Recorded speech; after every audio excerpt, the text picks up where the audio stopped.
Welcome back to the Red Dice Diaries, and this is just a short campaign randoms video.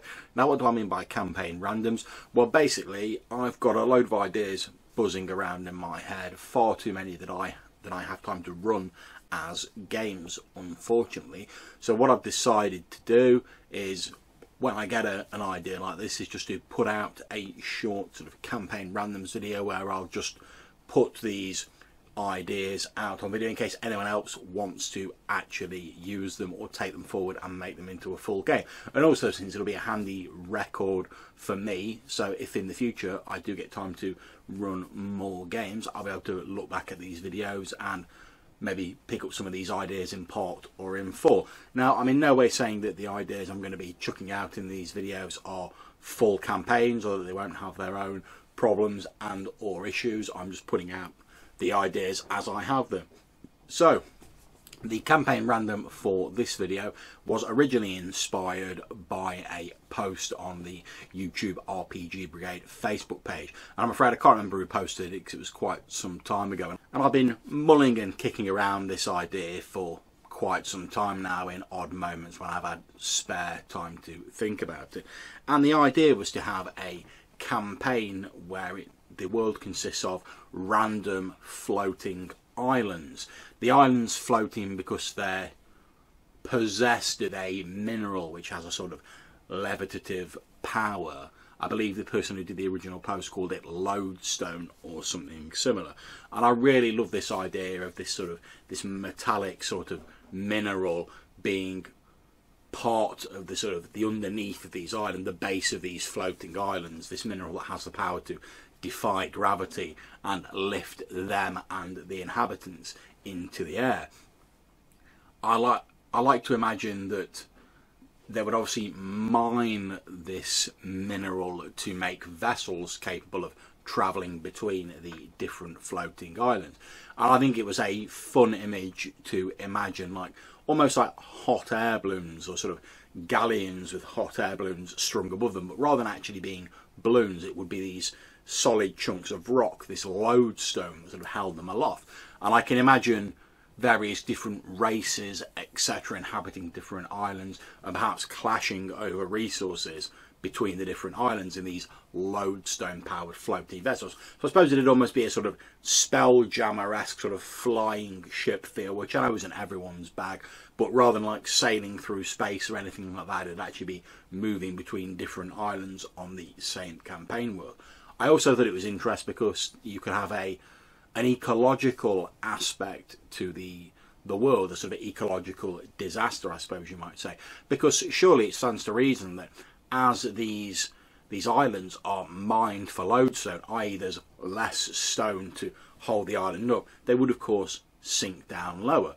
But without mining the mineral, the lodestone, they wouldn't be able to make these vessels. So I could see some islands where they live in peace and harmony with their environment, which puts them at a severe disadvantage when it comes to building these flying vehicles, but obviously it means their islands are more secure, whereas I can see more sort of industrious nations really sort of plumbing the depths of their island and then having to deal with the consequences. Or maybe there's whole races that move between islands, sort of strip mining them of all their lodestone and then moving on as the island crashes down to whatever waits it below.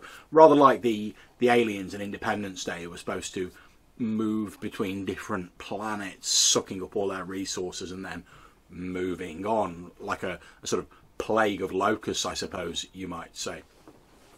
So what exists underneath these islands? Well, I've been knocking around that idea a little bit too, and I was thinking that maybe there's a huge ocean that exists below the islands, and that in this campaign world that ocean had come to be associated with the underworld. Why the underworld, you might say? Well, I was imagining how a sort of small island society might deal with dead bodies, etc. And I was thinking, what if they had burial customs which effectively involved committing the bodies of people who had died to the deep, so to speak, effectively tipping them off the edge of the islands into the ocean below. It would stand to reason that perhaps in this campaign that they might view the ocean as the ultimate destination of the soul, and that would form an underworld with the many and various myths that an underworld may have. So what harm would it do if an island actually did have no lodestone and sank down into the ocean? Because surely you might say, well, yeah, okay, there might be some damage, but it's an island, it would of course float in water. And you're absolutely right. So why would the island nations be bothered about their island being lowered down and strip mining all of their lodestone? Why would it bother them at all? Well, I was thinking it might be an interesting way to actually still retain undead and unliving and stuff like that in the setting. Because obviously if all of the dead bodies are sort of tipped over the side when people die, there's not really much scope for the undead. However, if we take the underworld analogy of the ocean a step further and we say that it is the underworld, and as well as whatever many and various beasts may inhabit the ocean, you've also got the souls of the dead and undead, spectres, wraiths, etc., all that sort of stuff inhabiting this ocean. So perhaps any island that does sink down to ocean levels becomes this beleaguered, sort of besieged nation where they're constantly having these undead trying to make their way back onto the island to reclaim the lives that they have lost. So perhaps that's what they seek to avoid. And I can imagine the government of one of these islands that really needs these minerals, this lodestone for their industry, but is also terrified of their island sinking down to ocean levels and sort of becoming one with the underworld and having to face all of these hungry dead, and perhaps even sort of popular or religious movements ascribing a religious significance to the lodestone, or attempting to persuade the nation, perhaps even by force, that this lodestone is a precious material that should not be mined and should be safeguarded to ensure the safety of their nation. So that's just a small idea, my first sort of campaign randoms short video that I'm going to be chucking out there. I've waffled on for a little bit longer than I originally intended to, but I think you've got the basic idea.